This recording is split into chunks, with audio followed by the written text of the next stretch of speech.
Bon, c'est confirmé. Je vais finir ma vie seule, entourée de chats, sur une île déserte. Loin, loin, loin, toute seule. Mais bien, bien, bien. Et je vous jure que ça me rend vraiment heureuse de penser que je vais finir comme ça. Parce que quand je lis les commentaires sous ma vidéo où je dis que y a rien qui cloche chez une femme quand elle dit qu'elle est heureuse célibataire, quand je lis certains commentaires, ça me conforte juste dans l'idée que effectivement, il vaut mieux être seul que mal accompagné. Ça, on le répète, c'est vraiment la phrase bateau, mais c'est tellement vrai. Il y a trop de mecs qui croient qu'on est encore au temps de la préhistoire et qu'en fait, lui, il va aller chasser le mammouth et que la femme, elle, doit ramasser les fruits. Et ça, c'est fini. Hein. Tu sais, quand on va à Super U, le mammouth, il est déjà découpé, il a un steak haché et on n'a plus qu'à passer à la caisse. Vous êtes des hommes de Cro-Magnon, certains, vraiment. Bref, je mets pas tous les hommes dans le même panier, hein, loin de là. Juste, merci aux hommes qui pensent comme moi d'ailleurs. Il y en a beaucoup aussi qui disent qu'ils sont beaucoup mieux seuls. Mais il y en a beaucoup, vraiment, il y a plus rien à faire. C'est foutu. Ce type de discours venant de femmes d'un certain âge est souvent un mélange de coping et de réécriture de leur propre marché. À cet âge, beaucoup ont déjà fait leur choix et utilisent le récit « Je suis heureuse seule » pour masquer une réalité plus dure, options réduites et standards trop élevés. Ne prends pas ce discours au premier degré. Une femme qui clame publiquement qu'elle préfère finir seule avec des chats est rarement en position de force. Elle est souvent en train de rationaliser son célibat. Ne cherche pas à la convaincre ni à rivaliser avec son fantasme d'île déserte. Filtre immédiatement les femmes qui transforment leur solitude en supériorité morale. C'est rarement un choix, c'est souvent une conséquence. Je suis indépendante et je n'ai pas besoin d'hommes. C'est trop bien ça, Kevin. Mais t'es féministe sans le savoir, je pense, toi. Fuis immédiatement ce genre de femme. Bah oui, cours, Kevin. En tout cas, elle a déjà fui avant que t'aies fini ta phrase. Et d'ailleurs, c'est ridicule. Bien sûr qu'elle a besoin des hommes. Non, mais oui, c'est vrai. Mais c'est vrai qu'on a besoin des hommes. La dernière fois, j'étais au supermarché. Heureusement qu'il y avait un homme pour me tenir la porte. Mais heureusement. Mais comment j'aurais fait sinon? C'est le genre de femme qui veut faire la forte et qui ne respecte pas l'autorité masculine. Traduction, je crois que Kevin est frustré parce qu'une femme a osé lui dire non. C'est le genre de femme qui veut tout faire seule et tout gérer seule. Alors oui, ça s'appelle être adulte responsable. Et il n'y a rien de plus repoussant qu'une femme qui a un comportement masculin. Ah bah là on est d'accord, le comportement des hommes sont problématiques, c'est ce que je n'arrête pas de dire, mais on est enfin d'accord. T'imagines après ce qu'elle va faire? Elle va venir vous siffler dans la rue, elle va venir suivre les hommes tard le soir et elle va toucher leurs fesses dans le métro. Non mais t'imagines? Mais ça serait horrible, manquerait plus qu'il y ait que des hommes sur Terre en fait. « Je n'ai pas besoin d'un homme » est un signal de positionnement, pas une vérité opérationnelle. Ne débat pas, ne cherche pas à convaincre. Observe si elle investit malgré ce discours. Temps, attention, coopération. Si elle cadre l'interaction en autonomie stricte et refuse toute complémentarité, considère un faible ROI et désengage. Évite les dynamiques d'ego ou de confrontation idéologique, elle consomme du temps sans créer de valeur. Priorise les profils alignés sur la réciprocité et la coopération. Ton levier n'est pas de prouver ton utilité, mais de sélectionner où ton utilité est reconnue et désirée. Attention, sujet hot. J'ai vu une vidéo d'un mec qui disait que maintenant, les femmes voulaient rester célibataires tout simplement parce que d'une, elles ne veulent plus être en couple parce qu'elles sont totalement indépendantes maintenant. Mais il y a aussi parce que la nouvelle technologie fait qu'il y a des petits joujoux vraiment pas mal pour les femmes et qui remplacent totalement un homme. Et ça vexe énormément les hommes. C'est vrai que je peux les comprendre, hein. Vous n'êtes plus indispensables, messieurs. on peut très bien avoir du plaisir sans vous parce que, bah voilà, il y a des choses maintenant qui existent, qui sont révolutionnaires, qui n'existaient pas il y a 20 ans et que maintenant, bah, les femmes, elles se disent, bah, pourquoi avoir un mec, en fait? Pourquoi me faire chier avec un mec qui va s'asseoir dans le canapé en rentrant et qui va me dire, on mange quoi ce soir? T'as pas fait le ménage? Tu m'as préparé mes affaires? Enfin, voilà, quoi. Maintenant, les femmes, elles veulent la tranquillité. Donc, elles restent seules et elles ont leur petit joujou pour se faire plaisir. Et ben, moi, écoutez, moi, celles qui font ça, eh ben, je vous dis, vous avez bien raison. Alors, moi, je suis mariée, il y a aucun problème, j'aime mon homme, il y a pas de souci. En plus, il est pas chiant, je l'avoue, j'ai de la chance. Mais j'ai beaucoup de copines célibataires, qui sont d'ailleurs mamans, hein, qui sont des mamans solo, qui ne veulent absolument pas se remettre en couple et qui me disent même, pourquoi faire? Je peux avoir du plaisir quand je veux maintenant avec les nouvelles technologies. Je n'ai pas d'emmerdeur à la maison. Pourquoi je vais m'embêter avec un mec? Voilà. Eh ben, dites-moi en commentaire ce que vous en pensez. Même messieurs, hein, on peut avoir vos petits commentaires, il n'y a aucun problème, même si je sais qu'il y en a beaucoup qui vont pas être très très contents. Le sexe est devenu abondant, la valeur se déplace vers la qualité de vie et la stabilité. Si ta proposition se limite au plaisir, tu es remplaçable. Optimise sur ce qui n'est pas automatisable. Leadership, fiabilité, logistique du quotidien, environnement apaisé, direction. Évite d'entrer en concurrence avec des substituts. Construis une expérience relationnelle supérieure. Filtre les profils qui voient le couple comme un coût net, conflit, charge mentale. Si elle privilégie la tranquillité solo, respecte et désengage. Ton avantage compétitif est la cohérence, la contribution et la paix que tu apportes, pas la performance ponctuelle. Ouin, ouin, ouin, ouin. C'est là que va tout mon argent. À chaque fois qu'une facture arrive, je déteste être la propriétaire de cette maison. Parce que qui a besoin de payer 250 $ pour une satanée électricité? En fait, c'est ça la vie d'adulte. C'est ça l'indépendance. Recevoir des factures, payer des factures. Bienvenue dans le monde des hommes. Le monde dans lequel vous nous imposez de tout payer, sinon nous ne sommes pas des hommes capables. Nous sommes des hommes princesses. Le monde dans lequel vous avez dit que vous n'aviez pas besoin d'hommes pour vivre. Mais à la réception de la première facture d'électricité, on craque. On fait un TikTok. Et donc, messieurs, quand une femme n'arrive pas à payer ses factures, elle ne se dit pas à elle-même « je dois chercher un deuxième travail, un troisième travail ». C'est que pour la plupart de ces femmes, une fois qu'elles se rendent compte qu'elles ne peuvent pas payer leurs factures seules, elles ne cherchent pas un homme par amour, mais elles cherchent un pourvoyeur, un pigeon. Elles se disent « il faut que je trouve un homme riche, parce que je ne veux pas avoir ce rôle. Je veux que ce soit cet homme qui aille faire 1, 2, 3, 4 travails pour me payer mes factures. » L'indépendance affichée se heurte souvent au mur de la réalité matérielle. Le rôle de pourvoyeur est une charge, pas un dû. Refuse de devenir la variable d'ajustement financière d'une personne qui ne sait pas gérer ses propres factures. Évalue systématiquement le ratio entre son train de vie et ses revenus réels, avant tout engagement. Si elle cherche un outfitter pour maintenir un confort qu'elle ne peut s'offrir seule, tu n'es plus un partenaire, mais une solution logistique. Ta responsabilité est de maintenir ton capital et de ne pas compenser l'impréparation d'autrui. La véritable autonomie est silencieuse et se vérifie dans la gestion des crises, pas dans les discours sur les réseaux. Quand vous dites à un mec que vous êtes indépendante, vous attendez quelle réponse à ton problème? Tu cherches quoi à dire cette phrase? Tu cherches à prouver quoi à qui? En fait, le problème avec vous les femmes, c'est que vous ouvrez trop votre bouche quand c'est pas nécessaire. Pour ça qu'on a du mal à vous prendre pour crédible. Par cette phrase de je suis indépendante, le mec il entend, moi je peux tout payer. Pourquoi tu veux qu'on t'offre des roses? Si t'es indépendante, achète-les toi. Mais si t'es indépendante, pourquoi on va te faire des cadeaux d'anniversaire? Pourquoi on va t'emmener en date, on va payer? Pourquoi on va te faire des surprises qui requièrent de l'argent? T'as pas dit t'es indépendante? Arrêtez de scander que vous êtes indépendante parce que ça détruit quelque chose avant même que ça commence. Doucement, mademoiselle, madame, calme-toi, respire. Il le sait que tu es indépendante, hein. Lui aussi, il est parti stalker ton Instagram avec des photos de toi à Bali, en Espagne, ce qui n'a évité. Donc, il le sait bien évidemment aussi que tu avais une vie avant lui. Mais le problème, c'est que quand tu cries sous tous les toits que tu es indépendante, tu lui retires sa place. Les études en psychologie du couple le confirment. L'homme a un besoin fondamental de se sentir considéré et utile dans la relation. C'est ce que les chercheurs appellent le besoin de compétences relationnelles. Contribuer, apporter et protéger. Quand ce besoin n'est pas nourri, il ne part pas en claquant la porte. Il s'efface, il doute et il cherche ailleurs. Conclusion, alors qu'on soit bien clair, mesdames, être indépendante, c'est une sacrée force.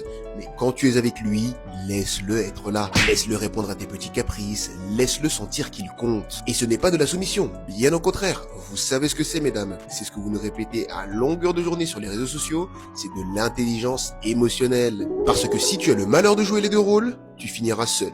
Dans les deux. Comme d'habitude, venez me donner votre avis dans les commentaires. La paix sur vous. C'était le West. Interprète, je suis indépendante comme un signal de cadre et d'autonomie, pas comme un refus d'investissement. Teste la cohérence entre parole et comportement. Si elle accepte ton temps, ton énergie et tes ressources, il y a de la place pour contribuer. Ne surcompense pas pour te sentir utile, apporte de la valeur de façon calibrée et réciproque. Si elle rejette systématiquement toute contribution ou dévalorise ton rôle, considère un désalignement et désengage. Le pouvoir se situe dans la sélection et la capacité à quitter une interaction où ton investissement n'est ni reconnu ni équilibré. Je suis une femme indépendante financièrement. Je n'ai pas besoin d'un homme dans ma vie. J'entends beaucoup de femmes dire ça. Tu veux un bon point, ma chérie ? Déjà, au-delà du fait que tu sois trop dans une énergie masculine, mais ça on en parlera une autre fois, cette manière de penser ne te sauvera pas en cas de rupture. La société te fait croire que l'argent est une solution à tous tes problèmes. Alors attention, moi je suis pour l'indépendance financière, je suis pour mon indépendance financière, mais après chacun fait ce qu'il veut et je ne juge pas. Je dis juste que ce n'est pas la solution à tout. Si tu penses que ton argent va te sauver et que tu te sentiras mieux, c'est faux. Et c'est pas cette indépendance-là que tu dois cultiver. Parce que l'indépendance financière n'a aucune valeur si tu n'as pas ton indépendance émotionnelle. J'ai vu des femmes, avec enfants ou pas, qui étaient complètement indépendantes financièrement de leur partenaire, mieux s'en sortir et rebondir que des femmes qui ne l'étaient pas. Parce qu'elles étaient émotionnellement indépendantes. Quand on est émotionnellement indépendante, on n'a pas peur. On n'a pas peur de prendre des risques. On ne dépend pas de l'autre. Notre vie ne dépend pas de l'autre. Et ça ne veut pas dire qu'on ne l'aime pas, au contraire. Mais on a la capacité de se choisir. Alors oui, c'est sûr, avoir de l'argent, c'est un confort. Je suis la première à le dire. C'est toujours plus sympa de pleurer dans une business en direction du Mexique pour aller noyer sa souffrance que sur la ligne 13 en allant au travail. L'argent, c'est pratique, mais ça guérit pas les cœurs. L'argent, c'est pratique, mais ça n'a pas la capacité de couper les liens émotionnels. Lorsqu'on est émotionnellement libre et indépendante, on ne se retrouve pas dans des prisons affectives. L'argent va t'aider, l'argent va te faciliter les choses, l'argent va te permettre de prendre un appartement beaucoup plus facilement. Mais ce qui va véritablement te sauver, c'est ton indépendance émotionnelle. Distingue indépendance financière et indépendance émotionnelle. Le revenu sécurise la logistique, pas la stabilité relationnelle. Évalue sa capacité à réguler ses émotions, à prendre des décisions sans dépendance affective et à maintenir la cohérence sous stress. Ne confonds pas statut financier élevé avec maturité relationnelle. Si elle utilise l'argent comme levier de pouvoir ou évite la responsabilité émotionnelle, attends-toi à des dynamiques instables. Investis là où il y a autonomie émotionnelle, plus réciprocité. Ton rôle n'est pas de compenser ses fragilités internes, mais de vérifier l'alignement entre autonomie déclarée et comportement réel. Je fais ce TikTok parce que je remarque une chose dans l'immobilier et je pense que c'est le reflet de ce qui se passe en ce moment dans la société. Donc, mesdames, vu que ce TikTok s'adresse à vous, si vous pouvez me répondre, ça m'arrangerait, ça m'aiderait à comprendre certains phénomènes que je constate. Il y a de plus en plus de projets qui sont menés par des femmes seules ou même pas seules, des fois qui ont quelqu'un dans leur vie, mais elles veulent à tout prix acheter seules. Par exemple, je trouve ça assez surprenant, mais j'en vois de plus en plus, parce que je le voyais quand j'étais dans la construction, des permis de construire où tu vois qu'il y a un seul nom sur le permis et c'est une femme qui a décidé d'acheter seule. Et je dis pas que c'est mal, parce que j'ai pas de jugement si c'est bien ou mal, mais c'est juste un constat. Et dans mes formations sur l'immobilier, je remarque qu'il y a de plus en plus de femmes. Là, en ce moment, on a le Black Friday et puis un concours où j'offre 10 000 € pour que les gens puissent lancer leur projet. Et je me rends compte qu'il y a de plus en plus de femmes. Le pourcentage de femmes a dépassé celui des hommes. Quand on parle lors des coachings, lorsqu'elles posent des questions, tu vois bien que ça leur tient vraiment à cœur de lancer le projet seul et pas avec un homme. Donc ma question, elle est simple, c'est pourquoi ? Alors messieurs, si vous avez des avis, me dire pourquoi, il n'y a pas de problème, vous pouvez me dire. Mais mesdames, moi j'aimerais vraiment savoir pourquoi vous avez ce besoin de réaliser ce projet sans homme dans votre vie, ou sans homme impliqué dans votre projet. S'il n'y a pas de jugement, parce que je suis pas là pour juger les gens, ils font ce qu'ils veulent, c'est juste pour comprendre qu'est-ce qui fait qu'on en arrive là. Et pour plus d'informations sur l'immobilier, n'hésitez pas à suivre ma chaîne YouTube, ML Immobilier, ou mon Instagram, ml-Lionel, ml_Lionel sur Instagram. Interprète l'achat solo comme un signal d'autonomie stratégique et de gestion du risque, pas comme un rejet personnel. Beaucoup évitent l'exposition juridique et financière d'un projet à deux. Ne cherche pas à t'imposer dans ses décisions patrimoniales, observe sa discipline financière, sa vision long terme et sa capacité à coopérer hors propriété. Si elle exclut toute collaboration, même sur des micro-projets, c'est un indicateur de faible compatibilité. Positionne-toi comme partenaire à valeur ajoutée, compétences, réseau, exécution, pas comme co-décideur par défaut.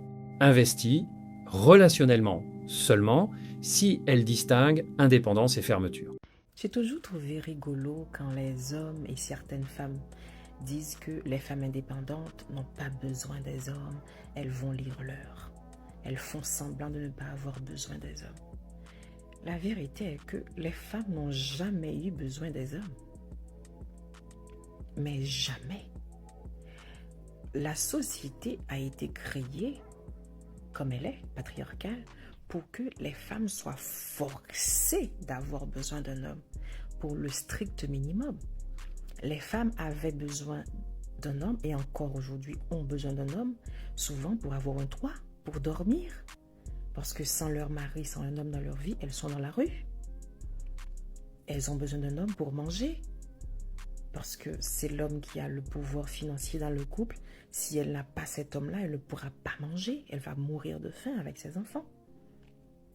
Donc, quand vous enlevez tous ces droits fondamentaux à un être humain, ben, qu'est-ce que vous voulez qu'elle fasse? Tout le monde veut vivre longtemps, tout le monde veut manger, tout le monde veut avoir un toit, tout le monde veut être en sécurité, tout le monde doit avoir de l'argent parce que le monde est capitaliste. Donc, si vous enlevez aux femmes le droit de travailler, le droit d'aller à l'école, de s'instruire, d'avoir un bon salaire, ben, vous créez les conditions pour que des femmes aient besoin des hommes. Vous voyez? Donc, aujourd'hui, on a des femmes qui ont tout ça. Nous l'avions toujours eu, parce qu'au début, les femmes étaient chasseuses. On chassait. On n'avait pas besoin des hommes pour chasser le gibier. Tout était comment on dit, facile d'accès, à profusion. Tu sors, tu manges, tu prends un fruit, tu tues un mouton ou quelque chose, c'est tout. Et tu fais à manger. Tu n'as pas besoin d'un homme pour ça. Les femmes avaient la force pour ça.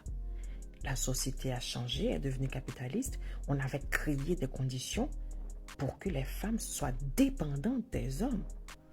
Il n'y a pas longtemps que des femmes peuvent travailler, que les femmes ont le droit d'avoir accès à un carnet, à un compte en banque, hein, qu'elles peuvent faire des études poussées, qu'elles peuvent devenir avocates, devenir ingénieures et autres. Il n'y a pas longtemps que les femmes se sont battues pour ça.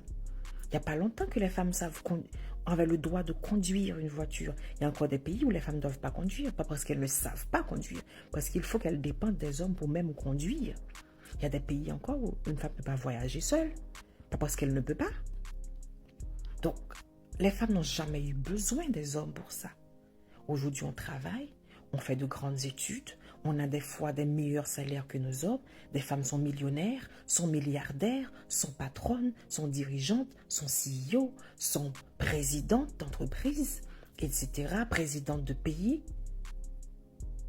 Puisque nous nous battons maintenant pour l'égalité, pour avoir accès à ces droits fondamentaux, on n'a plus besoin d'un homme pour manger, pour nous nourrir, pour dormir, pour les enfants. Aujourd'hui, les femmes divorcent et continuent leur vie tranquillement. Elles élèvent leurs enfants, elles payent leur appartement, achètent leur maison. Ok, si on n'a pas la force physique pour quelque chose de trop lourd, eh bien on va payer quelqu'un. On paye le plombier, on paye le mécanicien. Les hommes aussi payent ces personnes-là. Les hommes ne savent pas tout faire. Hein? On paye le mécanicien, on paye. Donc on n'a jamais eu besoin des hommes pour ça. Vous avez créé cette dépendance. Nous avons toujours été des êtres humains extrêmement indépendants, extrêmement forts. Les femmes mettent les hommes au monde. Qu'est-ce que je peux vous dire de plus? C'est nous qui vous avons mis au monde. Donc, nous sommes des êtres exceptionnels, extraordinaires. À un moment donné, vous avez enlevé des droits fondamentaux. Maintenant, nous, femmes indépendantes, on n'a pas besoin de vous. On vous veut, on vous désire. On souhaite avancer avec vous. On souhaite une relation équitable avec vous, basée sur le respect mutuel. On ne veut pas d'un militaire, d'un chef, d'un bourreau. On ne veut pas d'un colon qui va parler de soumission. On ne veut pas de maître. Hein? On veut aussi d'un être humain qui est décent, qui sait faire les choses, qui comprend la souffrance des autres, qui a de l'empathie, hein? Qui est présent dans la vie de tous les jours pour ses enfants, pour sa femme, pour son foyer. On ne veut pas d'un parasite. Parce que on ne dépend plus de vous pour manger, boire, se loger et lire. On sait les faire. On a toujours su les faire. Vous nous les aviez enlevés. Maintenant que la plupart d'entre nous ont là, on n'a jamais eu besoin de vous, en fait. On n'a jamais eu besoin de votre argent. Vous avez créé les conditions pour qu'on dépende de vous pour votre argent. Vous valez plus que l'argent. On a cet argent. On ne veut pas de cette... C'est pas ça votre valeur, l'argent. Votre force physique. Quand vous tombez malade, comment est-ce qu'on fait? Quelle force physique? Quelle force physique? Donc, on vous veut, on vous désire pour avancer, pour faire un bout de chemin ensemble. Parce qu'on va tous disparaître. Et quand vous aurez compris ça, vous allez monter le niveau, travailler sur votre personne et comprendre qu'une femme indépendante est une femme qui a toujours été indépendante. Et qui est un être humain comme vous, qui a besoin que vous soyez un être humain décent et qui est à son niveau, en fait. C'est ça la différence. On n'a jamais eu besoin de vous. On vous veut. On vous désire. C'est beaucoup plus simple que ça. Ignore les discours d'indépendance radicale venant de femmes d'un certain âge qui ont souvent bénéficié des structures qu'elles critiquent aujourd'hui. Ces positions sont fréquemment tenues par des femmes qui ont déjà sécurisé leur situation, enfants, carrière, patrimoine, et qui cherchent à réécrire l'histoire pour justifier leur position actuelle. Ne rentre pas dans le débat idéologique. Observe plutôt si elle est capable d'une réelle réciprocité ou si elle utilise ce discours pour justifier un déséquilibre permanent. Si elle minimise systématiquement la contribution masculine tout en maintenant des attentes implicites, considère qu'elle n'est pas en position de construire une relation équilibrée. Filtre sans discussion.